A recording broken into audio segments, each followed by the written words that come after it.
नमस्कार मित्रांनो, माहिती अड्डा या आपल्या यूट्यूब चॅनलवर तुमचं परत एकदा स्वागत आहे. मित्रांनो, एकात्मिक बाल विकास सेवा योजनेअंतर्गत राज्यभरात विविध जिल्ह्यांमध्ये अंगणवाडी सेविका आणि मदतनीस यांची पदभरती केली जाणार आहे आणि एक-एक करून सर्व जिल्ह्यांच्या जाहिराती या ठिकाणी प्रसिद्ध होत आहेत. तर अशीच आज लातूर जिल्हा ग्रामीणची जी काही जाहिरात प्रसिद्ध झालेली आहे, तर ती जाहिरात आपण सविस्तर पाहणार आहोत. तुम्हाला विनंती आहे, व्हिडिओ शेवटपर्यंत बघा. आवडला तर लाईक करा. जास्तीत जास्त मित्रांसोबत शेअर करा आणि चॅनलला सबस्क्राईब करा. सोबतच बेल आयकॉनला प्रेस करा. म्हणजे इथून पुढे येणाऱ्या व्हिडिओचे नोटिफिकेशन सर्वात आधी तुम्हाला मिळतील. त्या ठिकाणी ती जाहिरात तुमच्या समोर आहे. तुम्ही पाहू शकता. अंगणवाडी सेविका व मदतनीस पदभरती जाहीर प्रकटन. कार्यालय एकात्मिक बाल विकास सेवा योजना प्रकल्प लातूर ग्रामीण. तर या ठिकाणी तुम्ही पाहू शकता अंगणवाडी सेविका. तर या ठिकाणी 2 जागा आहेत. तर मदतनीस यांच्या 27 इतक्या जागा भरल्या जाणार आहेत आणि त्याबाबतची ही जाहिरात आहे. या ठिकाणी तुम्ही पाहू शकता अंगणवाडी सेविका रिक्त पदांची माहिती खालीलप्रमाणे. तर गावाचे नाव आहे दगडवाडी आणि या ठिकाणी अंगणवाडी सेविका हे पद भरलं जाणार आहे. दुसरं गाव आहे रमजानपूर. यामध्ये अंगणवाडी सेविका अशी हे 2 पदं या 2 अंगणवाडीमध्ये भरली जाणार आहेत.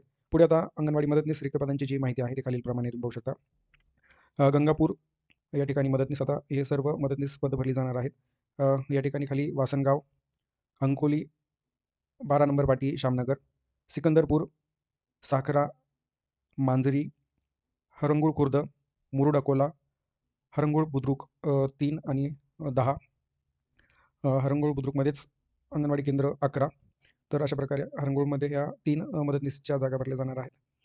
वरवंटी, चिकलठाणा, महाराणा प्रतापनगर 1, महाराणा प्रतापनगर 7 नवीन वस्ती, सोनवती, नांदगाव 2, नांदगाव 4, मळवटी, उमरगा, सल सलगराबू, बोकनगाव, कातपूर, बाभळगाव, सिरसी आणि कव्वा. या ठिकाणी मदतनीस हे पद भरलं जाणार आहे. आता या पदभरती संदर्भात ज्या महत्त्वपूर्ण अटी शर्ती आहेत, यामध्ये उमेदवाराची शैक्षणिक पात्रता जी आहे, तर 12वी उत्तीर्ण असणं आवश्यक आहे उमेदवार.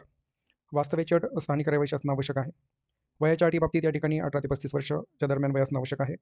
विधवा उमेदवारांसाठी 40 वर्षापर्यंत कमाल वयोमर्यादा असणार आहे. लहान कुटुंबाचं प्रतिज्ञापत्र या ठिकाणी अर्जदारास 2 पेक्षा जास्त अपत्य असता कामा नये, त्यासाठी तुम्हाला लहान कुटुंबाचं प्रतिज्ञापत्र द्यायचं आहे. सोबतच भाषेचं ज्ञान, यामध्ये मराठी भाषेचं ज्ञान असणं आवश्यक आहे. याकरिता इयत्ता 10वी किंवा 12वी पदवी, पदव्युत्तर पदवी, बी-एड, डी-एड यामध्ये तुम्ही मराठी भाषा विषय घेऊन उत्तीर्ण झालेले असणं आवश्यक आहे. उमेदवार विधवा असल्यास सक्षम प्राधिकाऱ्याने पतीचे मृत्यू प्रमाणपत्र दिलेले असेल व स्वयंघोषणापत्र अर्जासोबत जोडणे बंधनकारक राहील. अनाथ उमेदवाराच्या बाबतीत पण तसंच आहे. सक्षम प्राधिकारी यांनी दिलेलं जे काही प्रमाणपत्र असेल ते अर्जासोबत जोडायचं आहे. या ठिकाणी मागासवर्गीय उमेदवारांच्या बाबतीमध्ये जातीचा दाखला अर्जासोबत जोडणं महत्त्वाचं आहे. खाली अनुभव असेल मदतनीस म्हणून किंवा सेविका म्हणून किमान 2 वर्षाचा, तर त्याबाबतचं सक्षम प्राधिकाऱ्याचं जे काही अनुभवाचं प्रमाणपत्र असेल ते जोडायचं आहे. या ठिकाणी बदली अंगणवाडी कर्मचाऱ्यांची होणार नाही.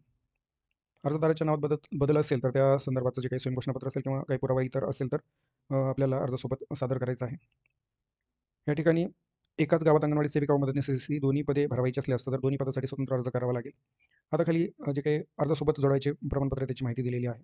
तर व्हिडिओ लेंदी होत आहे, तुम्ही व्हिडिओला पॉज करून पाहू शकता. आपल्याला कुठले कुठले डॉक्युमेंट या ठिकाणी अर्जासोबत जोडायचे आहेत आणि निवड प्रक्रिया कशी असणार आहे, यामध्ये तुम्ही हे व्हिडिओ पॉज करून वाचून घ्या. तर अशा प्रकारे या महत्त्वपूर्ण सूचना आहेत. मानधनाच्या बाबतीमध्ये या ठिकाणी अंगणवाडी सेविका व मदतनीस मानधनी स्वरूपाची पद असून या पदाकरिता मानधन इत्यादीबाबत शासनाने वेळोवेळी निर्गमित केलेले शासन निर्णय परिपत्रक लागू राहतील. या ठिकाणी सेवा समाप्ती या ठिकाणी वयाची अट आहे. 60 वर्षापर्यंत तुम्हाला या ठिकाणी नोकरी करता येईल. कागदपत्र पडताळणीच्या बाबतीत या ठिकाणी सूचना आहेत.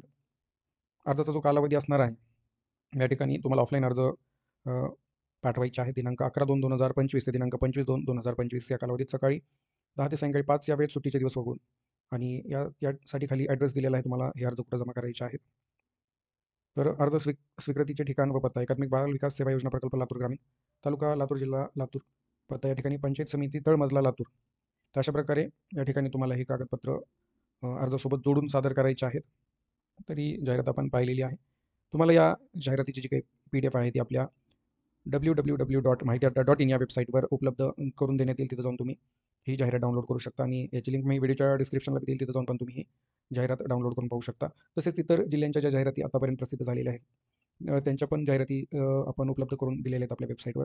तर तुम्ही आपली वेबसाईट www.mahitiadda.in या वेबसाईटवर जाऊन त्या जाहिराती डाउनलोड करून पाहू शकता. तर ही महत्त्वपूर्ण अपडेट आपण जाणून घेतलेली आहे. व्हिडिओ आवडला असेल तर लाईक करा, जास्तीत जास्त मित्रांसोबत शेअर करा आणि चॅनलला सबस्क्राईब करा. थँक्यू.